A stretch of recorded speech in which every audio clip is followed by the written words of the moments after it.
Le 5 décembre, 2 heures du matin. Zacharie, chapitre 7, versets 4 à 14.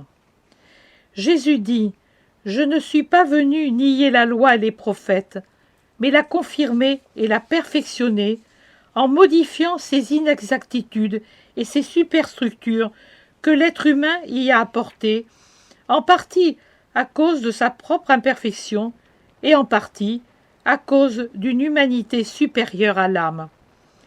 L'être humain est porté à comprendre mal. Il n'est pas parfait dans ses sens mystiques et ses sens naturels. C'est seulement en vivant en moi qu'il perfectionne les premiers, puisque c'est alors moi qui agis en lui. L'humain est aussi porté à compliquer les choses parce que, dans son tenace et indestructible orgueil, il est toujours séduit par l'idée de retoucher même l'œuvre de Dieu. Vous êtes des dieux en étant enfants de Dieu, mais Dieu est toujours l'être supérieur, l'être parfait, celui qui s'engendre lui-même. Vous êtes des êtres mineurs qui devenez parfaits si vous vivez en Dieu et qui êtes engendrés par Dieu.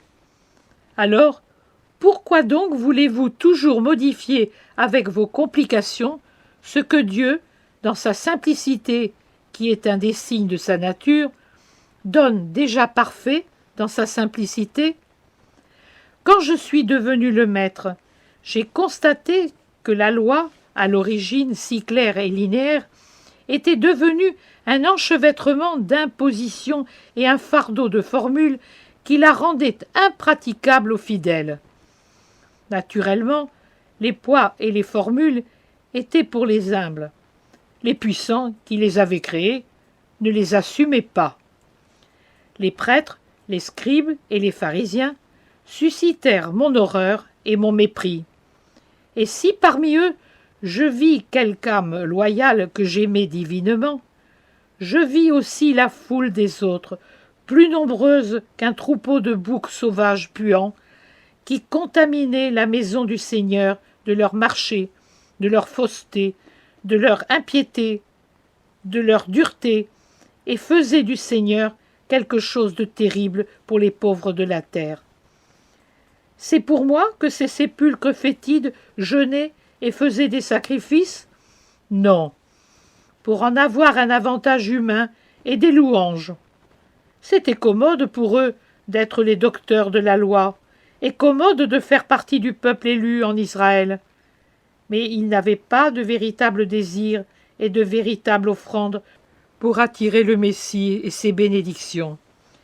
Et le Messie alla ailleurs, dans la région méprisée, où une toute sainte et injuste méritait d'accueillir et de défendre le germe de Dieu.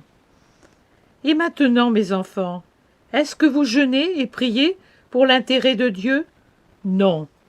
Vous ne supportez pas avec résignation vos privations naturelles qui pourraient tenir lieu de jeûne, mais vous en faites une source de haine et d'incessantes imprécations, sottes et sacrilèges. Vos prières sont souillées et dénaturées par vos sentiments intérieurs, et Dieu les regarde comme des choses immondes que vous mettez sur la pierre de l'autel.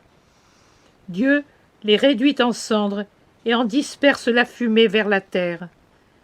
Une fois de plus, je viens réitérer la forme dont vous devez vous servir pour présenter à Dieu les sacrifices et les prières, dont le parfum pur puisse s'élever de l'autel jusqu'au trône de Dieu, comme l'holocauste d'une victime parfaite.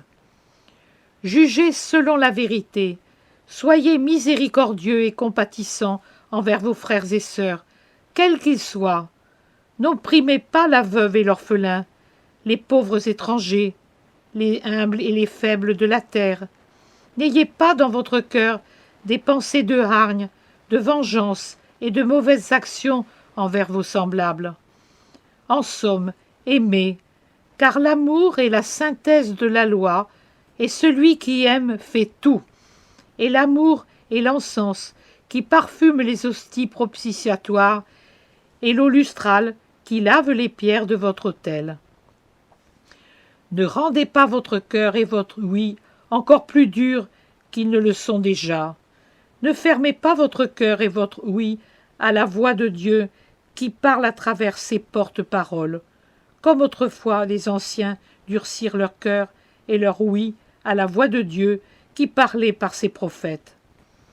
Si vous ne m'écoutez pas en toute justice, je ne vous écouterai pas, et vous ne m'aurez plus pour Dieu, Père et Sauveur. Vous connaîtrez alors la colère du Seigneur, pleine et inexorable, et, ayant refusé le pain de la parole de Dieu, vous mordrez la poussière, et comme des fauves sans nourriture, vous vous déchirerez les uns les autres, mourant dans l'horreur pour connaître ensuite une horreur encore plus terrible et éternelle.